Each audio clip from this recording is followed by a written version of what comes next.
Hey guys, Eric here again with another review. This time we'll be taking a look at the Mighty Morphin Tenga Warrior.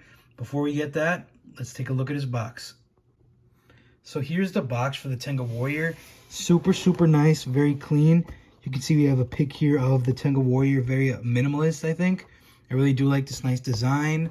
Power Rangers Lightning Collection, Mighty Morphin Tenga Warrior, Hasbro. You can see MMPR logo right up here. The same pic goes around the side. And a photo of the figure. I would really definitely like if they had like little bios, but it is what it is. So let's take a closer look at the figure. So here we are back with the figure, and right off the bat, I have to say this is one of the nicest figures in the Lightning collection.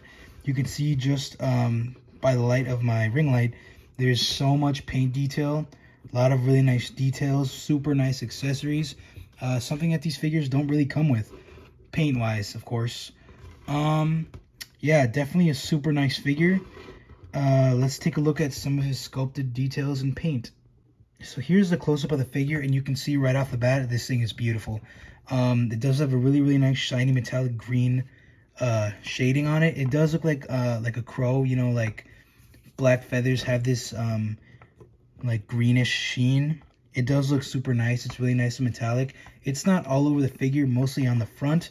You can see here he's got some on his head, his collar piece right here along his arms, or his legs, I mean, top of his legs. But this feather sculpting is insane. It goes all around the figure. Like, this is a really nice collar piece. You can see here it goes all along the head, all along the body, the arms. This is for the accessories, guys. Really nice detail, really nice sculpting. And this armor is done up really nice. You can see here there's some light battle damage, I think that is, but it is shiny metallic like bronze paint over it. It does have this really nice texture on the side. You can see here, I don't know how accurate this is to the show, but I mean, I've seen the TV show, of course, and it does look pretty legit.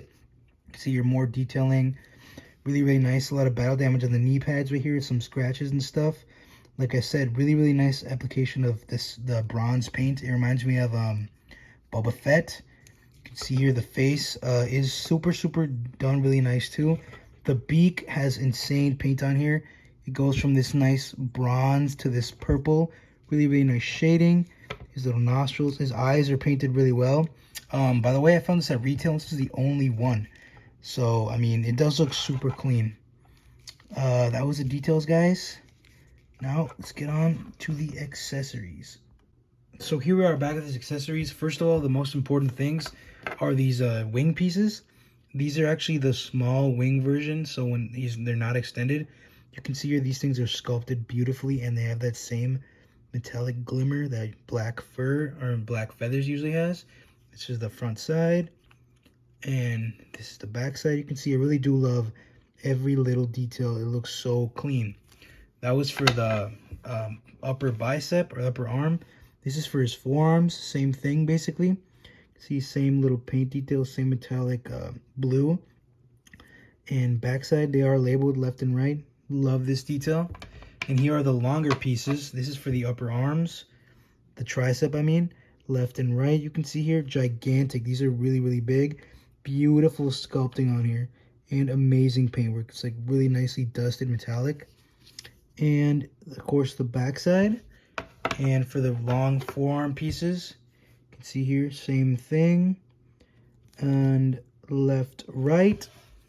He also does come with a pair of fists. Nothing too special, gigantic hands.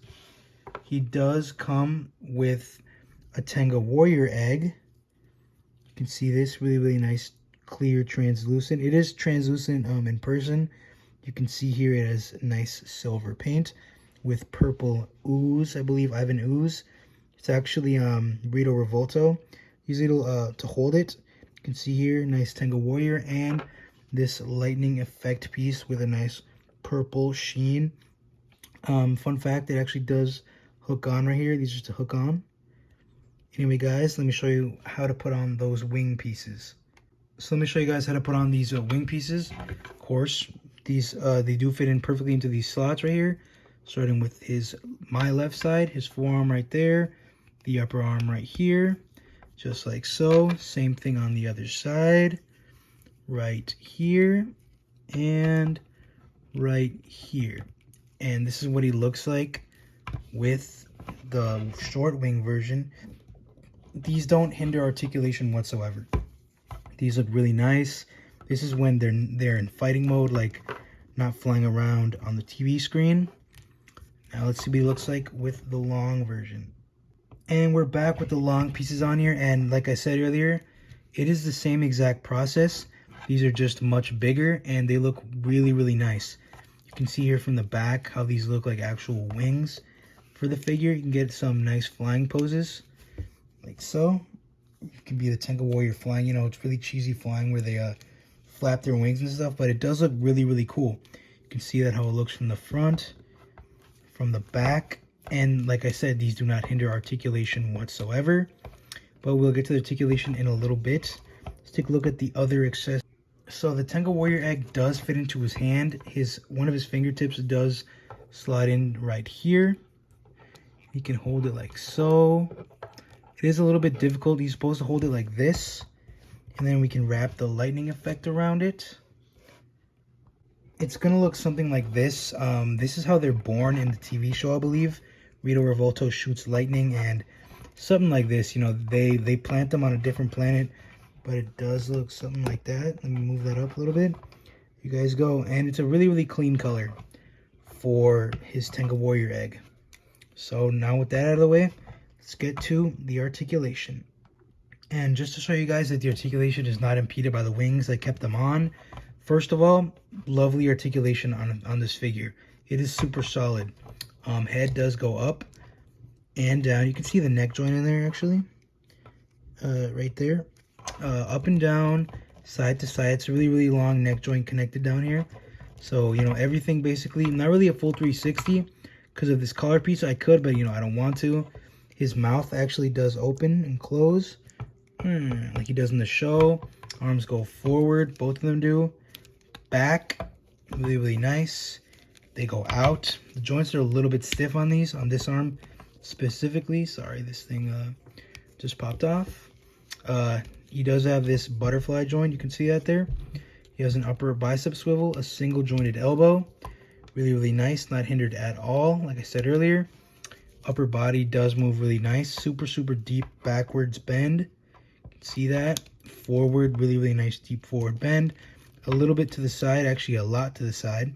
It can rotate, and he does have an ab crunch right down here.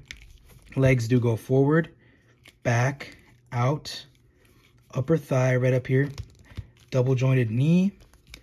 The foot does rotate slightly, goes up, down, and he does have a really nice ankle pivot. Speaking of feet, not a lot of detail there. Same with the hands. You know, it's clawed hand and fist hand. Now let's look at some size comparisons. Here he is next to the Mighty Morphin Black Ranger Dragon Shield. The size is really good. He just has to lean a little bit forward because it's hard to balance. He's just a tiny bit bigger, but that's how it is in the TV show. Here he is next to a Kamen Rider model kit, Figure Eye Standard Kamen Rider Double. Lastly, here he is next to a McFarlane figure, 7 inches, Azrael from McFarlane's DC figure line. Really, really nice scale. Awesome figures. You know, this thing is the full package when it comes to the Power Rangers Lightning Collection. It's everything I wanted in every other figure. One of the things I do love about it is the amazing sculpting and paintwork. This thing is $20 and it is one of the best figures I've ever handled from Power Rangers collection.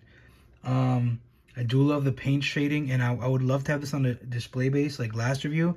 It's just too heavy, but that's not a fault, you know, it's just my stand. This is one of the best figures in Power Rangers Lightning Collection. I would pick it up if you see it, because I know these things are on, like, these are hot right now.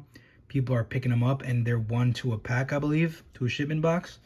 Anyway, guys, that was a review. Stay tuned for more cool stuff. Rate, comment, subscribe, and I'll catch you guys later. Peace.